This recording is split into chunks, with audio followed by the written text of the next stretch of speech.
Okay, dear colleagues, I want to introduce you to CDC42 inhibition, a new therapeutic approach for two reasons, for two approaches. It's to rejuvenate the stem cells and the human immune system, and by that to provide survival benefit in difficult to treat cancers with the ultimate goal to extend healthy lifespan. So why you should keep CDC42 in mind? Because it has such a key opportunity in the field of anti-aging and rejuvenation, and this is for three reasons. First, there is a clear genetic link between SNPs related to CDC42, and this activity leads to reduced mortality, lifespan. Second, like the approach of the previous speaker, here we can approach multiple hallmarks of aging with one molecule. And third, the gold standard of all the activities preclinically to show that a molecule has a meaning in lifespan expansion is treating mice and old mice and looking whether you can expand their healthy lifespan. And I will address that with the next three slides. Number one, we treated old, healthy mice only for a couple of days, and we could achieve a statistically significant lifespan extension with no negative phenotype. And this is the gold standard. Second, we are able to rejuvenate hematopoietic stem cells of two donors, as an example. Pre-treatment, donor number one has 100% aged cells. After the treatment with our molecule, 60% of the cells were categorized as young. The other donor had already still a couple of young stem cells, but even after treatment in this donor, we could increase the category of human hematopoietic stem cells.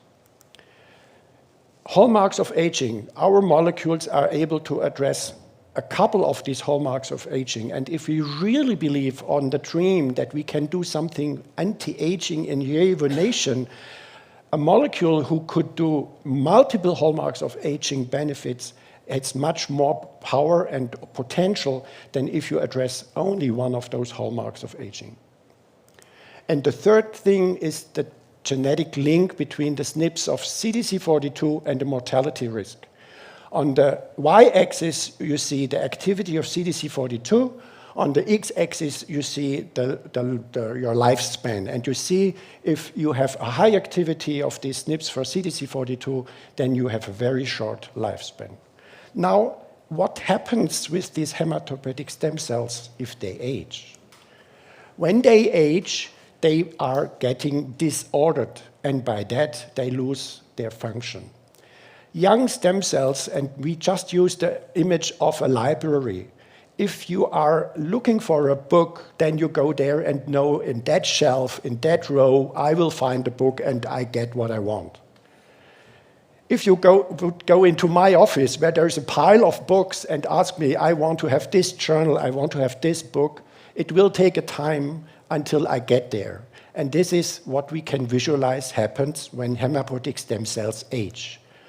These are hematopoietic stem cells. They are immunostained, and these are different proteins within the cell. And yes, you can imagine and see in the upper line, they are nicely distributed, and we call that polarity. However, in the lower line, you see what happens if these stem cells age. They are all over the place. There is no order anymore. And if you would just take the image of, let's say, just-in-time production, if the pieces does not come together in the foreseeable future and what you want, your product will be very messy and you will not get what you want. Now, what is the reason for this disorder?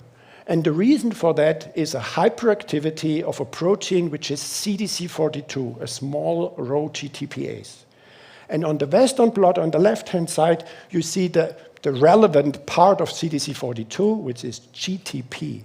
And the darker the line, the higher is the activity of this protein. And you see in young stem cells, there is a certain activity, but in the old ones, this is hyperactive.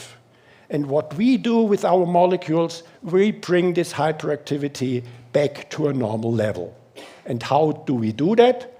On the right-hand side, you see this picture CDC42 GTP has a lot of effects, and if this is too much, then it creates the disorder in the cell. Our molecules, here our research molecule named casein, comes in like if you drive fast and you put your foot from your accelerator, your car slows down.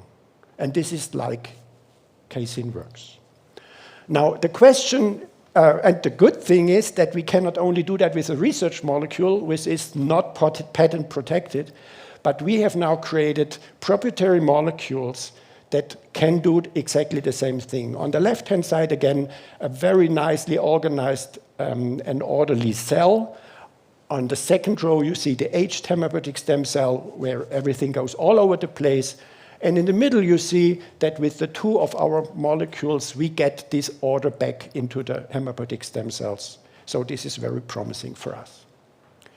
The question now is, this is a core mechanism and has a lot of potential applications. So which is the test indication we are going for?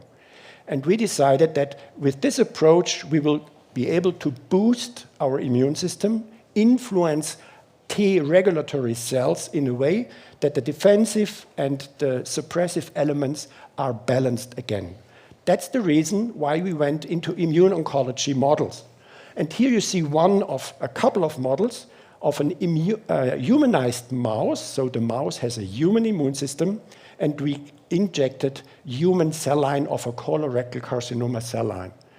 You see, if you do nothing, the blue line, the tumor grows.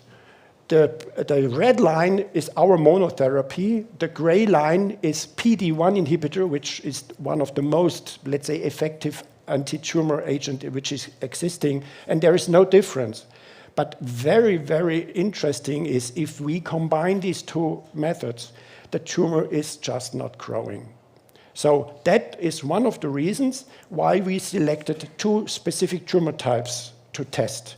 And this is colorectal carcinoma and glioblastoma. Why? Because CDC42 hyperactivity and the Tregs play a very important role in the pathophysiology of these tumor types. Now, the market is huge. These two tumor types alone in the US are planned to achieve a market size of 30 billion euros. And beside the preclinical plan, we already have sketched out what it would take for us to go into early clinic regarding timelines and also regarding costs. However, let's say, why are we here? Like all my colleagues here, we need money that we can do our so-called IND-enabling studies, which means we need to show the quality of our product, we need to show that the toxicology is such that regulators would allow us to give these molecules for the first time in humans, and this in overall would need for us about $10 million US. However, as I said, there is a lot of different other applications possible that we cannot do at this point in time because we are a small company and we have limited capacities. However, I want to give you, as my second to last slide, one very exciting news that we got very recently. You all know stem cell transplantation is a procedure which is used more and more.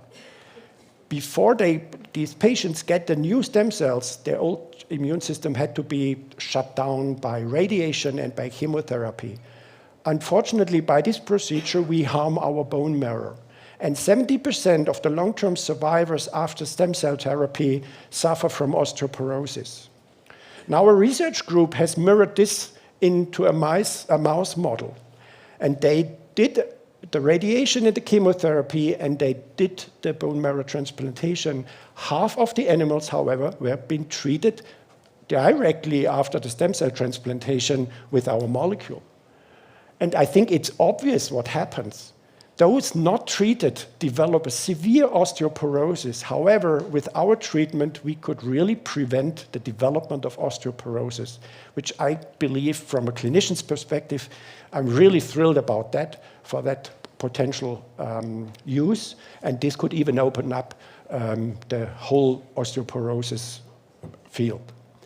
I do hope that I could convince you that this is a central mechanism who has a lot of potential in the field of rejuvenation and anti-aging.